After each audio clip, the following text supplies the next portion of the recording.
જો એક મિનિટ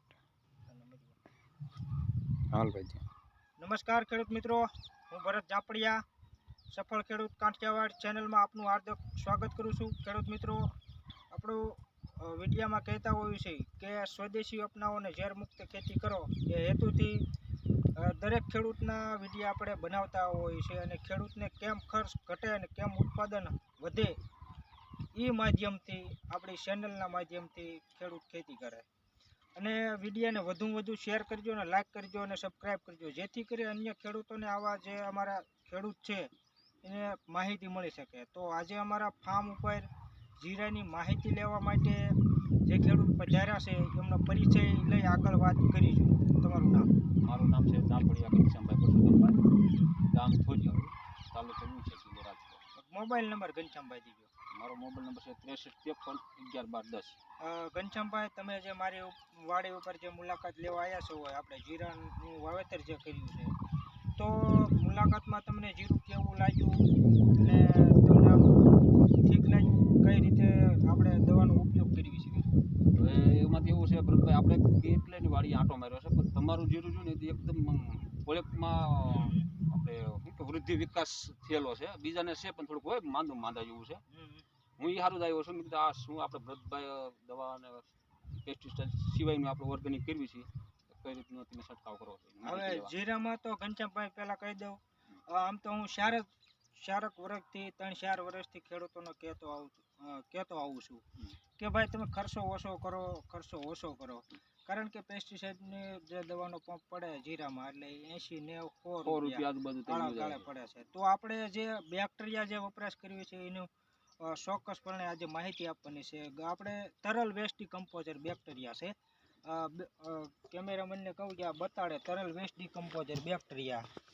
આ તરલ વેસ્ટ ડિકમ્પોઝર ગાયના ગૌમૂત્ર સાણમાંથી જે ડૉક્ટર કિશનચંદ્ર છે તેમને બનાવેલી લિક્વિડ ફોર્મમાં આવે છે અને ખૂબ સારા પરિણામો છે. તમારે કોઈ પણ પાકમાં સ્પ્રે કરી શકાય છે.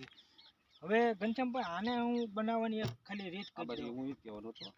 તો આને બનાવવા માટે ફક્ત 2 લીટર હોય આ બેક્ટેરિયા તરલ વેસ્ટ ડિકમ્પોઝર, તો 2 લીટર તમે 200 લીટર બેરલમાં નાખો, 2 કિલોથી 3 કિલો ગોળ નાખો અને તમે તડકે રાખો અથવા સાંયે રાખો, કોઈ તકલીફ છે નહીં, બરાબર? પછી 7-8 દિવસ બની જાય. આપણે ત્યાર પછી જીરામાં છંટકાવ કરવો તો કઈ રીતનો? 7-8 દિવસ પછી બની જાય તો આપણે છંટકાવ કરવા માટે કોઈ પણ પાકમાં, હર કોઈ પાક હોય, આપણે ખેતીમાં જે કાંઈ પાક વાવતા હોય એના માટે બાગાયતમાં છે, ધાન્ય પાકો છે, કપાસ છે, પછી જીરું છે. અને ગયા વર્ષે મેં આનો છંટકાવ 5 લીટર એક પંપમાં નાખીને કરેલો હતો જીરામાં તરલ વેસ્ટ ડિકમ્પોઝર. એના પરિણામ સારા હતા. તો આ વર્ષે મેં એવો અનુભવ કર્યો કે ભાઈ તરલ વેસ્ટ ડિકમ્પોઝર આપણે ડાયરેક્ટ આ બેરલમાંથી છંટકાવ કરવાનું નક્કી કર્યું. આખો ડાયરેક્ટ 15 લીટર 15 લીટર આપણે તરલ વેસ્ટ ડિકમ્પોઝર ભરવાનું. આમાં કોઈ કેમિકલ આવતું નથી એટલે કોઈ જીરાને બળવાની શક્યતા નથી અને રિઝલ્ટ પણ સારું છે. અને એની સામે આપણે મૂળની જીવાત હોય એની માટે અને રોગ જીવાત માટે વાત કરવી તો આ માની લો કે આપણે ડાયરેક્ટ પંપ ભર્યો તો એમાં તમે ગૌમૂત્ર 500 ml પંપમાં નાખી શકો, ખાટી 60 લીટર નાખી શકો, પંપમાં નાખવાનું. આમાં નહીં. આમાં આપણે જ્યારે સ્પ્રે મારવી ત્યારે 13 થી 14 લીટર જેવું વેસ્ટ ડિકમ્પોઝર, ત્યાર પછી 500 અથવા લીટર ખાટી 60 એ નાખી શકો. અને સાથોસાથ તમે જે કોઈ દવા બનાવી હોય 10 પરણિયાર 5 પરણિયાર બનાવી એ પણ નાખી શકો. અને સાથે એડ કરી એડ કરવાનું સ્પ્રેમાં. અને તમામ પ્રકારના રોગ જીવાતો છે, ઈવળ છે, એ બધી કંટ્રોલ થાય છે. અને પાણી સાથે તમે પાઈ શકો, 2.5 વીઘે 1 બેરલ પણ પાઈ શકો 200 લીટર. હા જે ગૌકૃપા અને તરલ વેસ્ટ ડિકમ્પોઝર બંનેનું સારું રિઝલ્ટ છે. હું તો ખેડૂતોને ઘનશ્યામભાઈ એ ભલામણ કરું છું કે તમે આ વસ્તુ વાપરો અને રિઝલ્ટ સારામાં સારું. અરે જીરાનો પાક અમે આ વર્ષે એમાં છંટકાવ જે કર્યો હતો ને, જીરું એટલે સેન્સિટિવ પાક કહેવાય, હાવ કોમળ અને નાજુક વસ્તુ કહેવાય. તો મેં બેક્ટેરિયાનો સ્પ્રે કરેલો એટલે બેક્ટેરિયા રિઝલ્ટ બહુ મને છોડનો વિકાસ પણ સારો થાય છે. તમે જુઓ આ છોડનો વિકાસ આ બતાડજો, છોડનો વિકાસ, પારજો ગ્રોથ વિકાસ અને સારામાં સારું દેખાય છે. તમે જુઓ આમાં કોઈ પછી જીવાત નથી, આમાં થ્રીપ્સ આવે, આમાં કોઈ વસ્તુ જ નથી. ફોન દ્વારા દેખાય પણ આમાં થ્રીપનો છોડનો વિકાસ અને બહુ સારું એવું પરિણામ આપે છે.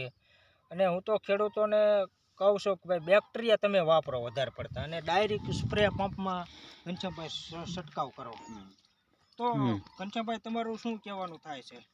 ના ના રિઝલ્ટ તો સાહેબ આપણે તો તમારા ફાર્મ ઉપર આવ્યા છીએ, રિઝલ્ટ તો સારું દેખાય છે. એટલે હવે અમે જઈને અહીંથી તમે અમને આપો અમે ટ્રાય કરીશું. અને આ બેક્ટેરિયા તમે લઈ જાઓ બીજા 5 ખેડૂતોને પોતાના તમારા ફાર્મ ઉપર આપો, જેથી કરી એ પણ ઉપયોગ કરે. અને બેક્ટેરિયા કેવી વસ્તુ છે, એક પણ જાતના ખર્ચ વિના, ખર્ચો ખાલી 2 કિલો ગોળ. ગોળ નથી બીજું કાંઈ નહીં. હવે માની લો કે તમે એક પેટી ગોળનો આપણે બજારમાં 400 રૂપિયા અંદાજિત ભાવ હોય છે, બરોબર? તો એ તમારે 1000 લીટર થઈ જાય બેક્ટેરિયા. 400 રૂપિયામાં 1000 લીટર થઈ હા, જાય. 1000 લીટરની વર્ષ દવા આપણે બની ચાલે. જાય.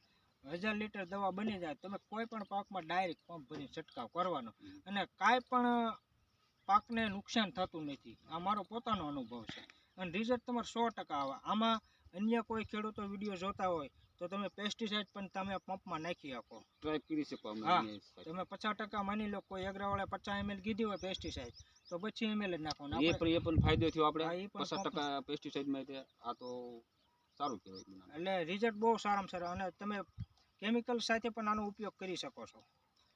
તો વિડીયો સારો લાગ્યો તો શેર કરજો. આવતા વિડીયોમાં ફરીથી મળીશું. તો સ્વદેશી અપનાવો અને ઝેર મુક્ત ખેતી કરો. જય હિન્દ. જય જવાન જય કિસાન.